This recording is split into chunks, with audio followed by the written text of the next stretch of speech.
What's going on, guys? Welcome back to the Two Wheeled Rider YouTube channel. My name is Mario Orsini, and today I'm going to make a video that, to be honest, I really wasn't expecting to make. Let me explain.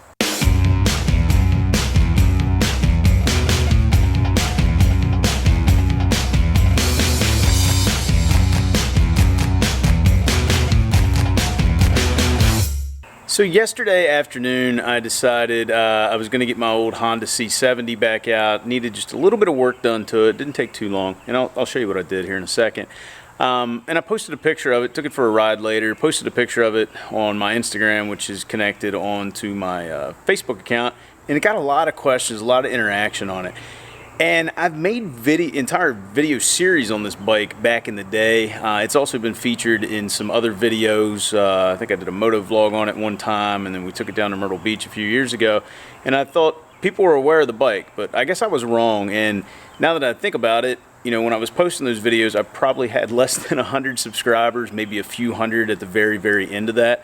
So a lot of you probably came along well after I was posting content on the C70. So let me show you the bike. Let me show you what I did to it yesterday, explain a few things about it, and then we're going to take it out for a little ride. So this is my 1983 Honda C70 Passport. At least that's what it was called here in North America. Obviously this is based on the most popular, best-selling vehicle of all time, the Honda Cub. A little bit different name here in the US. It's just got a 70cc air-cooled 4-stroke engine on it.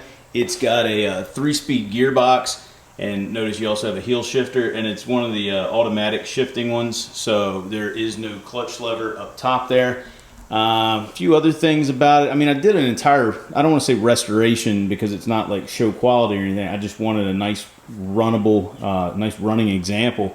So I had to do a lot of work to it a few years ago. Yesterday, though, I didn't have to do a ton of work to it. Let me show you what I did. So these were the original fuel lines on the bike. I pulled them off yesterday. You can see where, you know, I had to cut one of them down, and the reason was I just got stuck to the petcock. So I just went down to AutoZone, got some new fuel lines installed on it. You can't really see them because they're under the bodywork, but hopefully they last another 30-some plus years. Also pulled the carburetor off and just soaked the jets for a little while, and she fired right up. So I had this bike as a kid, and I had obviously broken a lot of the switches and stuff off of it. You can still see a little scarring here on this turn signal. So a few years ago I was able to source parts, original OEM parts on eBay to get all this stuff back so it's correct. Also, this is an OEM headlight. Those little things are not cheap. I found one new old stock that I was able to get from a dealer somewhere in the US. I don't really remember now. A little scarring down here on the fender where I crashed it as a kid. Like I said, this was never meant to be showroom quality. It was just meant to be something fun to ride around on, something that I didn't mind riding. It did get a little scuffed up, and it's proven to be that. One other quick thing, this is the original seat. You can see I just have one little tear in there, so not bad for a bike of this age. So the big thing for me was a few years ago, I finally got a license plate for this. Let me give you a little of the backstory. So when I originally got this bike, my dad bought it for me. We paid, Dad paid 200 bucks for it, gave it to me. I think it was around 1990.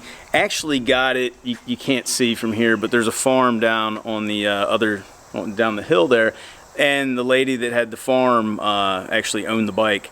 And she never put it on the road. She never registered it. It was just something she used to ride around her farm. So we didn't get a title with it. So it was never going to be put on the street because I didn't have a title. And since then, she's moved. I have no idea where she is. But I was able to work it out through the West Virginia DMV. It took a few months. I think it only cost me like 15 bucks or something to run this title search. And eventually they issued me a title. So for the first time ever, keep in mind I got this bike when I was like, I don't know, 10 years old or 9 years old, something like that. And then in my mid-30s, I was finally able to put it on the street, which had always been a dream of mine to be able to ride it on the street. And it has been on the street a decent amount. Unfortunately, you know, it's been sitting in the background for a while. I haven't had the opportunity to ride it, just haven't got it out. So that was kind of what sparked that yesterday. I was like, let's get this thing out of here. Let's get it cleaned up. Let's get it running, and let's put it on the road. So rode it yesterday for about 13 miles. We're going to fire it up right now. We're going to take it out for a little bit of run down the road. The top speed on it yesterday, downhill with a tailwind, it only goes up to 50 on the speedometer, and I was past that. but most of the time it's going to run like 30, 35. So I don't like taking it out on roads where the speed limit is any higher than 35. So we'll stick to some back roads today.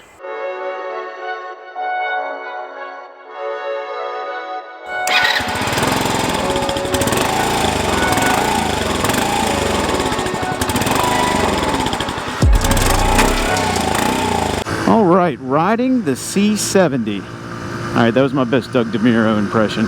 Anyway, back to the bike. I've pretty much got it wide open right now, and we're doing, what is it, 35 miles an hour.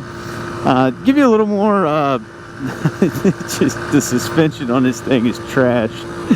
So just to give you a little, but I'm laughing because it's still so much fun to ride. I've been riding this thing since I was a kid, and I always feel like one every time I get back on it. So a little bit more about this bike. Like I said, I mean, it's a Honda Cub.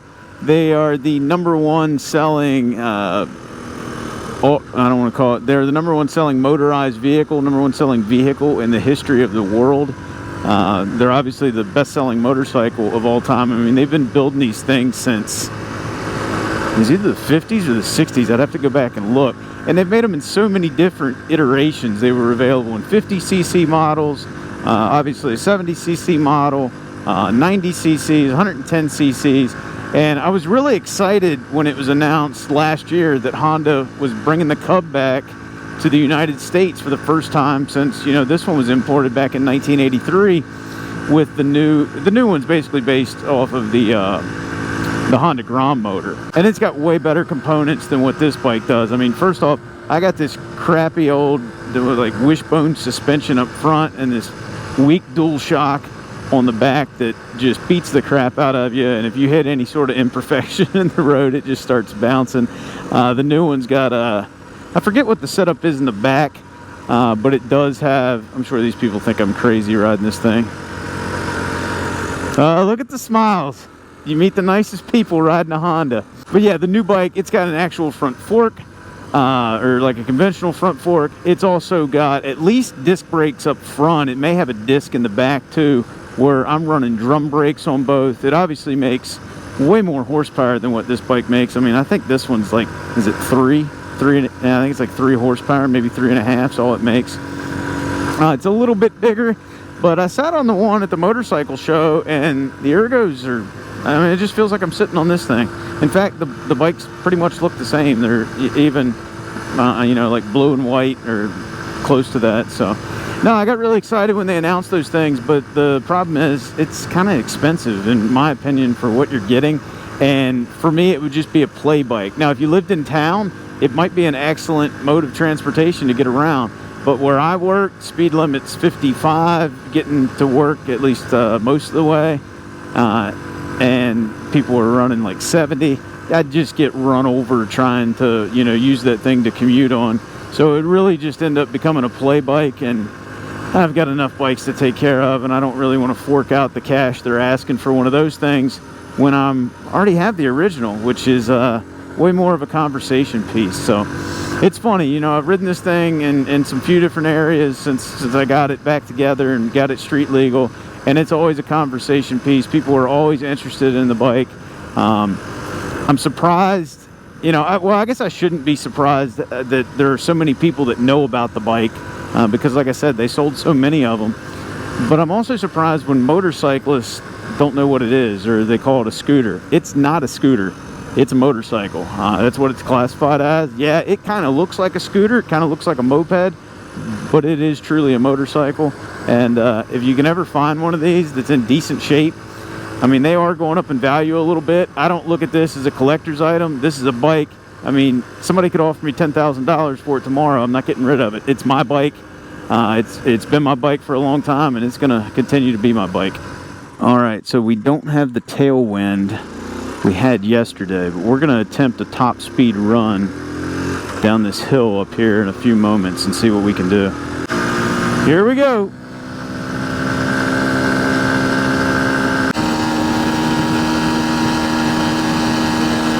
We're in full tuck. We got 50. This thing sounds like it's gonna rattle apart. Oh man. It'll take it'll take a day and a half to slow down now with these drum brakes. Or a hill. Either one will slow us down.